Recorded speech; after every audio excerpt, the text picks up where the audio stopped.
1절부터 보겠습니다. 여러분 중에 불법적인 성관계를 맺는 사람이 있다는 소식이 들립니다.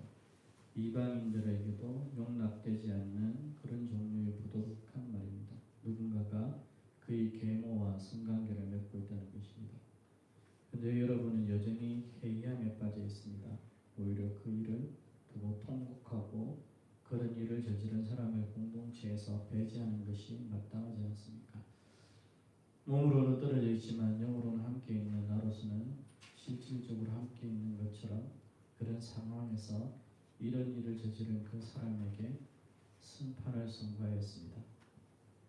여러분이 우리 주 예수의 이름으로 함께 모일 때 내 영의 함께함과 우리 주 예수의 효과적인 능력으로 우리는 그런 사람을 사탄에게 내어주어야 합니다. 이는 육체적인 것을 멸함으로써 그리스도의 날에 그 영이 구원받을 수 있도록 하기 위함입니다. 여러분의 자기만족은 잘못되었습니다. 적은 누룩이 반죽 전체를 부풀게 한다는 사실을 알지 못합니까? 묵은 누룩을 제하고 새로 빚어진 반죽이 되도록 하십시오. 지금 여러분들이 묵은 누룩이 없는 자인 것처럼 말입니다. 왜냐하면 유월절 어린 양이신 그리스도께서 희생이 되셨기 때문입니다. 그래서 우리도 묵은 누룩 없이 사악함과 악을 퍼뜨리는 누룩이 없이 순전함과 진실됨의 누룩 없는 떡으로 유월절을 지킵니다. 내 편지에서 부도덕한 사람과는 함부로 어울리지 말라고 말했었습니다. 하지만 이는 결코 속된 세상의 부도덕한 사람들이나 탐욕적인 사람 혹은 다른 사람을 갈취하거나 우상 숭배하는 자들을 말하는 것이 아닙니다. 만약 그랬다면 여러분은 세상 밖으로 나가야만 할 것입니다. 오히려 지금 내가 말하고자 하는 바는 그리스도인이라는 이름을 받아들이면서도 그 태도가 부도덕하거나 탐욕적인 사람 혹은 우상 숭배에 빠져 있거나 다른 사람을 비방하기 잘하는 사람, 술에 탐닉하거나 다른 이들을 갈취하여 이익을 얻으려는 사람과는 함부로 어울리지 말라는 것입니다. 그런 사람과는 함께 식탁에 앉아서도 안 됩니다. 내가 교회 밖의 사람에 대한 판결문을 작성할 이유가 어디 있겠습니까? 여러분이 판결이 적용되어야 할 사람은 바로 교회 안에 있는 사람들이 아닙니까? 교회 밖에 있는 사람은 하나님께서 심판하실 것입니다. 악한 자를 내어줘 주십시오. 아멘.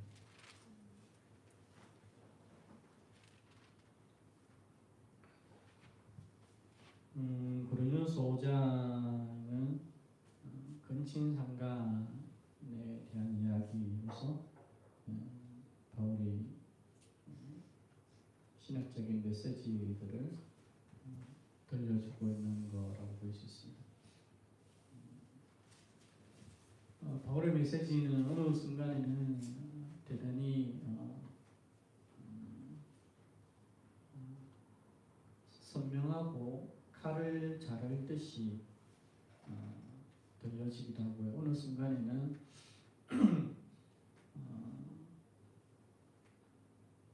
어떤 상황이 가지는 모함을 받아들이는 어떤 메시지를 우리 가운데 들려주기도 합니다. 근데 바울의 메시지가 어느 순간에는 칼같이 적용되기도 하고 어떤 순간에는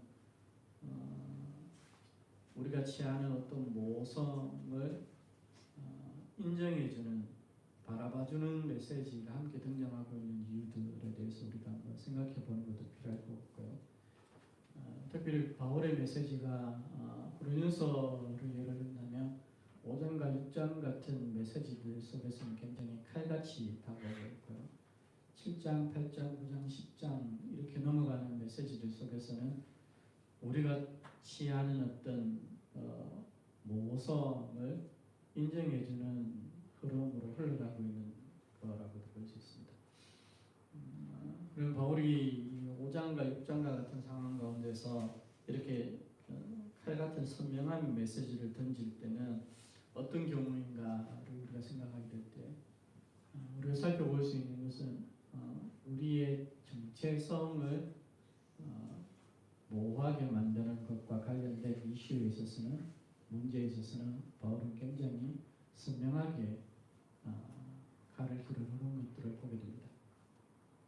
그러니까 그리스도인의 정체성, 교회의 정체성을 왜곡하거나 교회의 정체성과 그리스도인의 정체성을 비트는 어떤 문제에 있어서 바울은 봐주는 것이 잘 안 보입니다. 그런 경우에 있어서는 바울은 아주 칼같이 냉정하게 우리 가운데 메시지를 던지고 있는 거라고 볼 수 있겠죠. 실제적으로 바울의 근친상간이라는 하나의 문제를 들고 5장에서 시작되어지고 있지만 바울이 말하고자 하는 바는 단순하게 그냥 나타나는 하나의 현상으로서의 근친상간을 얘기하는 것이 아니라 본질적인 메시지는 교회의 정체성을 망각하고 있다는 거라고 볼 수 있습니다. 교회 근친상간이라는 그 시대 세상 속에서도 자행되어지고 있는 어떤 근친상간의 문제가 아니라 왜 그런 일을 버젓이 행하고 있느냐에 대한, 왜 그런 일들이 교회 속에서 나타나고 있는지에 대한 문제를 끄집어내는 거라고 볼 수 있습니다. 그러면서 바울은 그 근거가 고린도 교회가 교회의 정체성, 그리스도인의 정체성을 이해하지 못하고 있고 왜곡하거나 비틀고 있다라고 바라보았고, 그 문제에 있어서 바울은 칼같이 메시지를 던지고 있는 거라고 볼 수 있습니다. 실질적으로 그러다 보니까 교회 안에서는 훨씬 더 심각하게 세상의 문제가 자행되어지고 있는 것을 바울이 얘기하는 거죠. 바울 시대에 이런 근친상간들이 심심하게 나타났던 흔적들을 보게 됩니다. 그러면 세상은 그 시대의 세상은 근친상간이라는 것을 어떻게 생각하고 받아들였냐라고 보면, 문헌적으로 보면 세상도 근친상간에 있어서는 굉장히 비도덕한 것으로서 바라봤던 문헌들을 우리가 계속 살펴볼 수 있게 됩니다.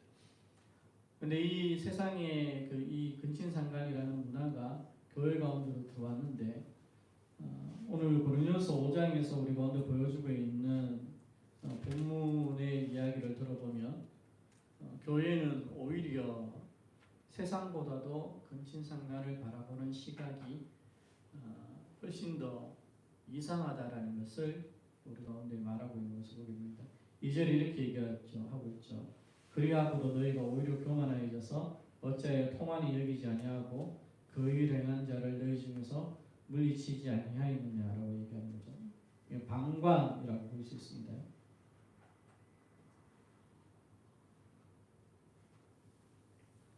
회의함에 빠져 있다 이렇게 생각해 볼 수도 있을 거고요. 방관하고 있다라고 얘기할 수 있는 거죠.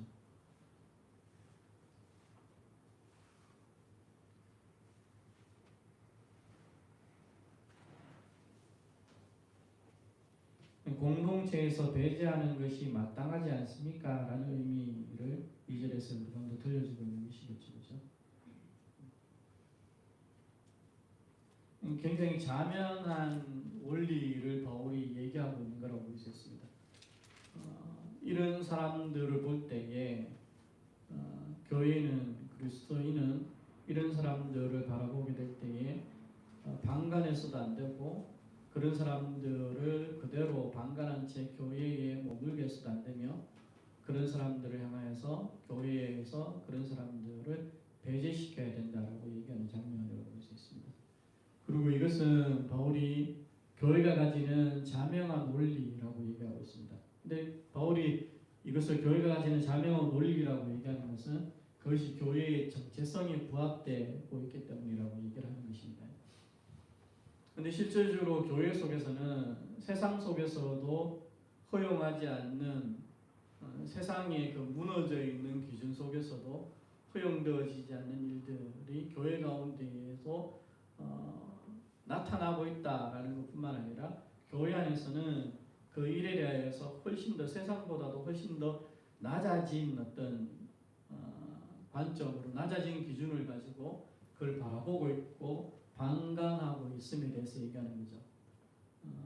이 부분에 있어서 이제 우리는 왜 고린도 교회가 그러면 이런 뒤틀린 어떤 사고 속에서 뒤틀린 신학 가운데서 빠져 있었을까? 세상도 비도덕하다고 얘기하는 근신상간에 대한 문제를 왜 교회는 그 가운데서 그런 삶을 살아가고 있는 자들을 방관하고 있고 그냥 못 본 채 하고 있고 아무 일도 아닌 것처럼 바라보고 있으면서 왜 그들을 향하여서 교회의 정체성이라는 것을 위하여서 어떤 행위를 하지 않고 있느냐라고 얘기하게 될 때 고린도서 속에서 우리가 한번 살펴볼 수 있는 것 중에 하나는 이런 부분이라고 볼 수 있습니다.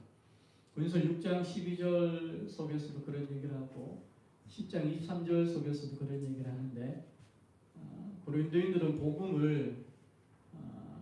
복음이 주는 자유를 잘못 이해하고 있는 거죠. 왜곡해서 이해하고 있는 거죠. 모든 것을 할 수 있는 자유가 있다. 그것이 복음이 가져다 주는 자유라고 생각했던 것 같습니다. 그렇기 때문에 고린도 교인들은 자기 자신들이 자유롭게 행하는 어떤 것들이라도 율법에 의해서 정죄당하지 않는다라는 생각을 가지고 있었던 것 같아요. 그 가운데 삶을 살다 보니까 바울이 5장에서 얘기하고 있는 이 모습이 자연되어서 고린도 교회 속에서 나타나고 있는 것들이라고 볼 수 있습니다. 학자들은 여기에서 또 다른 문제를 또 제기하기도 합니다. 또 다른 문제는 이런 거죠. 고린도전서 속에서 이제 6장이나 10장 속에서 우리는 모든 것을 할 수 있는 자유가 있다라는 그 문제를 다루고 있는 측면들이 있기 때문에 5장과 6장은 굉장히 밀접하게 관련되어 있는 어떤 부분들이 있습니다. 그래서 6장이 그 이야기를 하고 있기 때문에 5장 속에서 고린도 교회가 그것을 방관하고 회의함에 빠져서 그걸 바라보고 있는 이유, 그리고 그들을 공동체에서 배제시키지 못하고 있는 이유들을 복음에 대한 왜곡된 이해, 복음에 대한 틀린 이해로서 우리가 한번 생각해 볼 수 있고요. 또 다르게는 역시 이제 5장과 6장의 상관성 속에서 우리가 살펴볼 수 있는데 6장 속에서 하고 있는 송사의 문제, 탐닉의 문제와 관련되어서 5장 속에서 고린도 교회 성도들이 이런 일을 방관하고 있었던 이유들을 돈의 문제와 연결해서 생각하는 학자들도 있습니다. 그러니까 돈이 많은 그 후견인들을 포기하고 싶지 않았던 그런 마음들이 교회로 하여금 그것을 방관하게 했다 이렇게 볼 수 있습니다. 이게 크게는 이제 이 두 가지 정도 속에서 이제 5장을 바라보고 있는 학자들의 시각이 존재하고 있긴 한데요. 근데 어떤 것이든 간에 실질적으로는 바울이 얘기하고 있는 신학적인 본질하고는 다르지 않습니다. 말씀드렸던 것처럼 이 고린도 교회가 교회의 정체성을 이해하지 못하고 있는 거죠. 이 고린도 교회가 그리스도인의 정체성을 이해하지 못하고 있기 때문에 그렇습니다. 그러니까 그리스도인의 정체성이 뭔지, 교회의 정체성이 무엇인지를, 복음의 정체성이 무엇인지를 이해하지 못하기 때문에 나타나는 현상, 교회의 정체성이 무엇인가를 이해하지 못하기 때문에 돈을 위하여서 얼마든지 타협하고 있는 모습들이 나타나는 거라고 볼 수 있을 것 같습니다. 그래서 바울은 지금 그 문제를 강하게 우리 가운데 얘기하고 있는 바라고 볼 수 있습니다.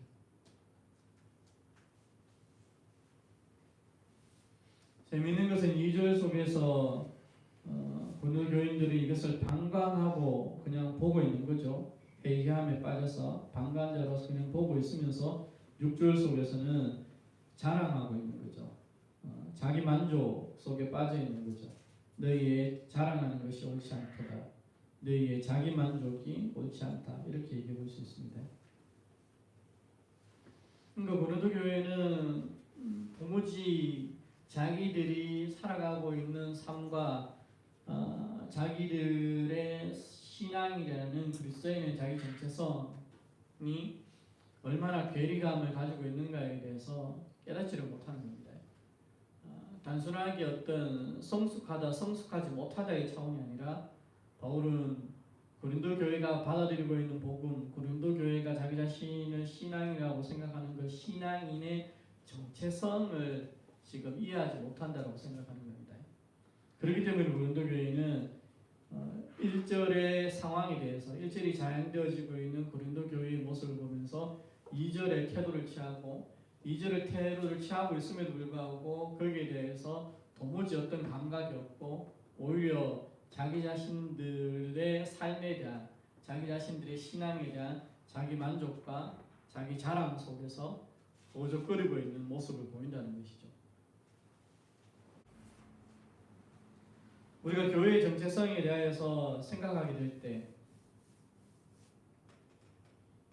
말씀드렸던 것처럼 교회가 가지는 제사장적 공동체성의 그 순수와 예민에 대한 감각을 우리가 유지하게 될 때에 교회의 정체성을 붙들고자 하는 우리의 삶이 교회 가운데 녹아 들어가게 될 때에 우리는 이런 자를 사단에게 내어주는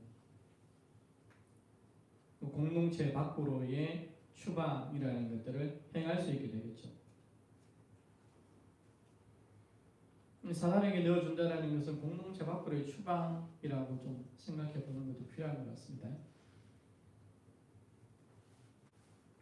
물론 여기에 대해서 다양한 어떤 해석들이 있는데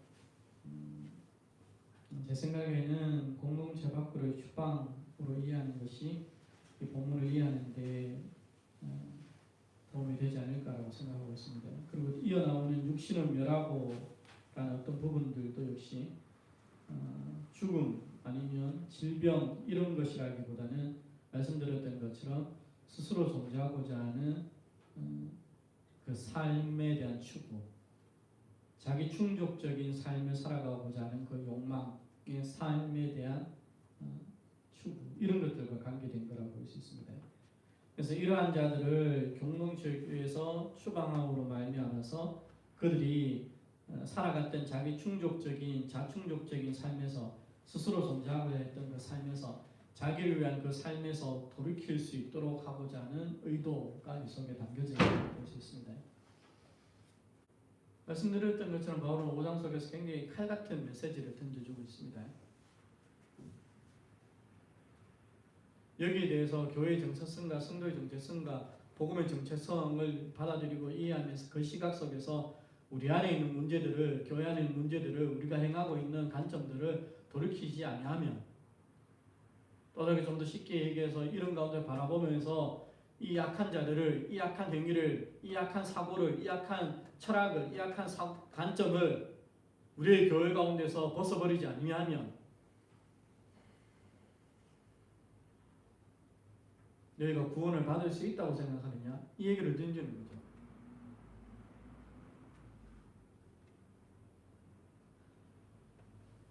교회는, 오늘 우리의 교회는 이런 일을 자행하면서도 바울이 얘기하는 것처럼, 사도가 얘기하는 것처럼 우리의 구원에 대해서 생각하지 않습니다. 세상에 돈 가진 인간들이, 세상에 권력가진 인간들이 교회에 들어와서 교회라는 그 공동체 속에서 우대를 받고 있는 그 상황을 버젓이 자행하고 있는 삶을 교회가 우리가 살아가면서도 우리는 그 짓거리가 우리의 교훈과 어떤 상관관계를 형성하고 있는가에 대해서 도무지 생각함이 없죠. 우리 자신도 얼마나 오염되어 있는지에 대해서 돌아봐야 될 것 같고요. 그런 가운데서 복음이 무엇을 얘기하는 것인지, 내가 그리스도 안에서 존재한다는 것이 어떤 의미인지, 예수를 무리로 하는 몸된 교회로 존재한다는 것이 어떤 것인지를, 우리는 교회의 정체성에 대해서 나는, 여러분은 얼마나 그 정체성에 대해서 생각하는지,